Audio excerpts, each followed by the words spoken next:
గురుగారు ఇళ్లలో శివుడి ప్రతిమలు, ఏదేని దేవత ప్రతిమలు, విగ్రహాలు పెద్ద స్థాయిలో అంటే భారీ స్థాయి, భారీ ఆకారంలో పెద్ద ఎత్తున లింగాలు ఉండకూడదంటారు, ముఖ్యంగా పూజ గదిలో. నిజమేనా? ఒకటేమిటంటే ప్రాణప్రతిష్ఠ అని చేస్తారు. ఏదైనా ఒక విగ్రహాన్ని తెస్తే దానికి ప్రాణప్రతిష్ఠ అని చేస్తారు. ప్రాణప్రతిష్ఠ అని చేస్తారు. ఏదో ఇంత రాముల వారి విగ్రహాన్ని మనం తెచ్చాం, తెచ్చినటువంటి రాముల వారి విగ్రహాన్ని అలాగే పెట్టి అర్చన చేస్తుంటే ఏ ఇబ్బంది రాదు. ఆ రాముల వారి విగ్రహం కింద ఏదైనా ఒక యంత్రాన్ని స్వయంగా ప్రతిష్ఠ చేస్తే అప్పుడు మాత్రం ఖచ్చితంగా దానికి మహానివేదంతో సహా చేయాలి. ఎక్కడైనా ప్రతిష్టల్ని మనం చూస్తూ ఉంటాం. చేసేటప్పుడు విగ్రహ ప్రతిష్ఠ అంటే విగ్రహాన్ని కూర్చోబెట్టడం అర్థం కాదు. ఏ విగ్రహంగా ఆ రాయి కావాలో అది రాతి విగ్రహమే కదా, అది రాతి బొమ్మ విగ్రహం కూడా అనుకోవడం.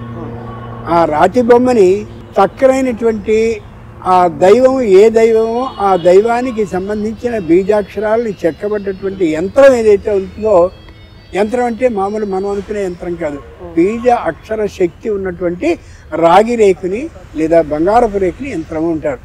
దానిలోనికి తపశక్తిని అంతటినీ ఎందరో వచ్చి ధారపూసి దాన్ని ఆ విగ్రహం కూర్చోబెట్టడానికి వీలైనటువంటి చిన్న గోతిని తవ్వి దాంట్లో పెడతారు. దాని మీద నవధాన్యాలని, అలాగే అమోఘమైనటువంటి నవరత్నాలని, ఇంకా ఎప్పటికో ఉండేటటువంటి రాగి కాన్లు మొదలైనటువంటి వాటిని ఇవన్నీ వేసి ఆ విధమైనటువంటి అభిషేకాలన్నీ పూర్తయిన తర్వాత అప్పుడు ఈ రాతి బొమ్మను దాని మీద నిలబెడతారు.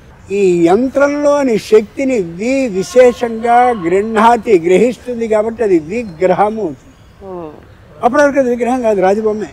అలా ప్రతిష్ఠ చేసామనుకుందాం ఇంట్లో, అప్పుడు నిత్య పూజ చేయాలి, అంతకుముందు నిత్యాభిషేకం చేయాలి, ఆ తర్వాత మళ్ళీ అర్చన చేయాలి, మహానివేదాన్ని సమర్పిస్తూ ఉండాలి.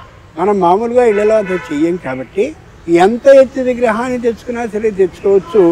దాన్ని విగ్రహం అని మామూలుగా లౌకికంగా మనం వాడేస్తున్నాం తప్ప అది విగ్రహం కాదు కాబోదు, కేవలం బొమ్మే. మహావిష్ణువు యొక్క బొమ్మ, శివుని యొక్క బొమ్మ, శివలింగాకారపు బొమ్మ, అంతే. ఆ కింద యంత్రం చేసి తపశక్తిని ధారపోసి దాని మీద ప్రతిష్ఠ చేస్తే మాత్రం ఈ నియమాలన్నీ వర్తిస్తాయి. ఇంకా ఏ భయం లేదు, నిర్భయంగా ఎంతెత్తు విగ్రహాలైనా తెచ్చుకోవచ్చు, కష్టం కాదు.